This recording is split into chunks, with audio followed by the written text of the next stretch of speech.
that. I mean, everyone's always like, "Oh, you kids and your superhero movies," and all they make is superhero movies now. I'm like, well, in all fairness, this is actually from your generation. Like, Spider-Man's been around since 1950s. You know, Superman's been around since like the 30s or something like that. You know, and like Batman's been around like almost as long. So you can't be like, "Oh, you guys and your superheroes." Like, this is really from like not even my parent, like before my parents' generation. You know, so. Oh yeah, and you know what? I love what they've done to the Batman series. And, Oh yeah. And my buddy Dave from school, Dave Burke, I don't think he'll mind that I said his name, but he's actually one of the people that really got me into it. And over the last semester, when I was in Albany, I bought a few Batman graphic novels, and I've just been reading them. And You get Dark Knight Returns? Yeah. Yep. That's supposed to be like that's like one comic book's considered to be like one of the greatest comic books ever written. I haven't read it yet. Yeah, I just know the story. You pick it up. It's an excellent read. It definitely goes into what? The guy who wrote that also wrote 300, and then The Dark Knight Returns is kind of what made him famous. Yeah. Frank Miller. Mm-hmm. Also, Justin City. Sorry, I keep cutting you off. I'll let you talk. No, it's fine. For some reason, maybe it's my audio. No, I mean like I keep talking over you. I'm sorry. No, it's fine. No, but yeah, Dark Knight Returns, excellent graphic novel. If you want to start off, I mean, it's supposed to be kind of the ending of Batman in a sense that he comes out of retirement after 20 or 30 years. I don't know, probably 20 years. Yeah.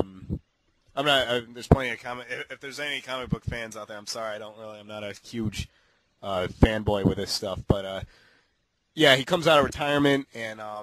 Then the Joker's kind of revitalized because his guy's back out on the street, and it just goes from there in his struggles because he's in his 60s.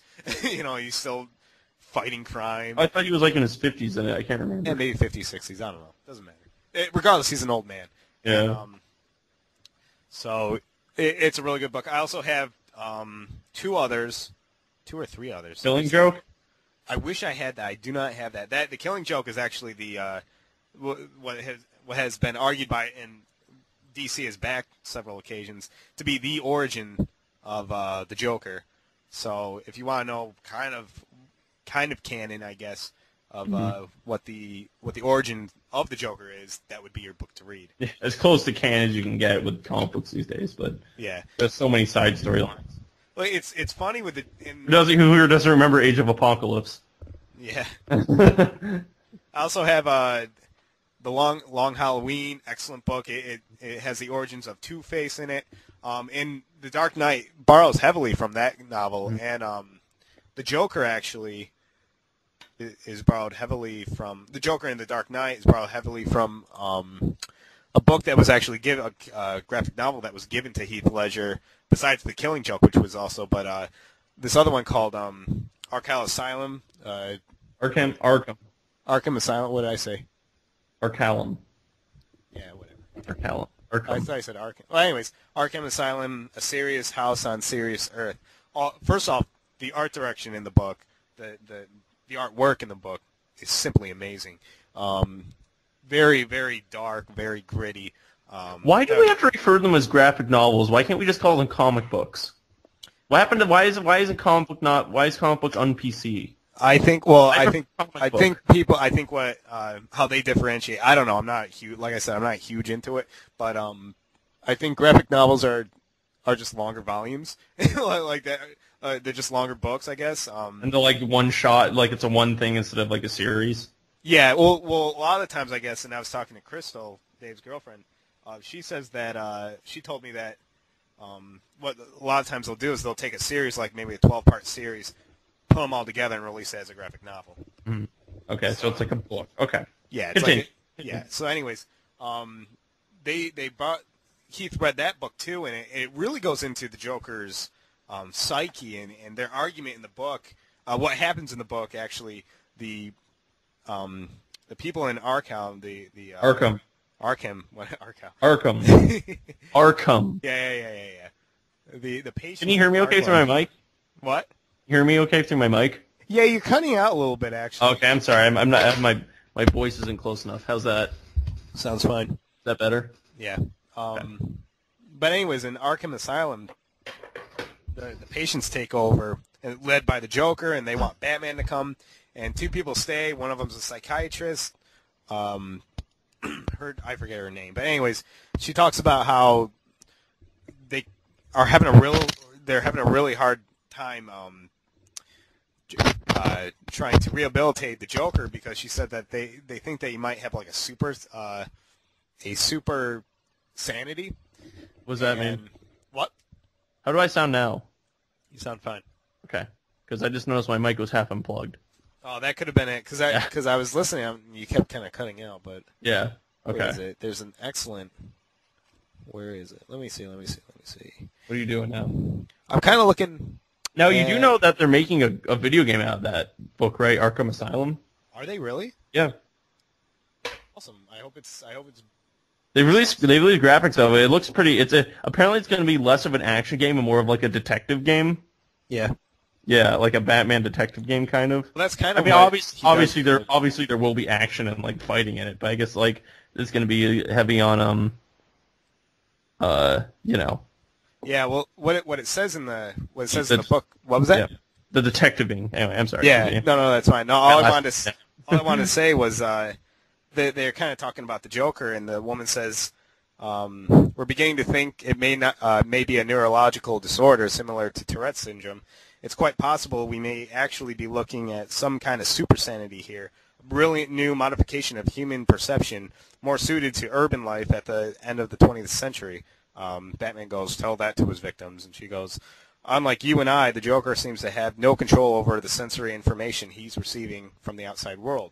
He can only cope with that chaotic barrage of input by going with the flow.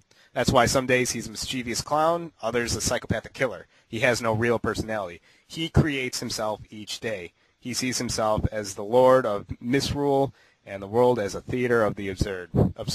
So that's in a nutshell. And then Joker interrupts her and stuff like that.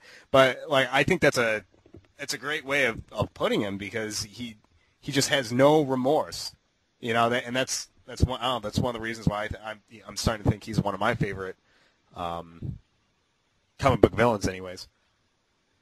So, wow. I hear he gets killed in an intense way in one of the books. He gets what? Killed. Like murdered. Oh. Like Batman breaks his neck or something. Yeah, you're talking about Dark Knight Returns. Oh, okay, never mind. So I haven't read any of these. I'm not up with the lingo. I enjoy the movies, and I used to read comic books all the time. And I would like to kind of get into Batman. Oh, I'm looking at the artwork for Arkham Asylum. Oh, isn't it crazy? It's it's scary. Yeah, check that out, guys. Really scary. So it's like all it's done up like, I don't know, like a horror movie almost. Yeah, like, really, and that's like really kind of the graphic flow. Horror movie pictures of all these like blood splattering, but it's like all very photorealistic. Yeah, that's a good way of putting it. It's yeah, kind of photorealistic in ways. Yeah.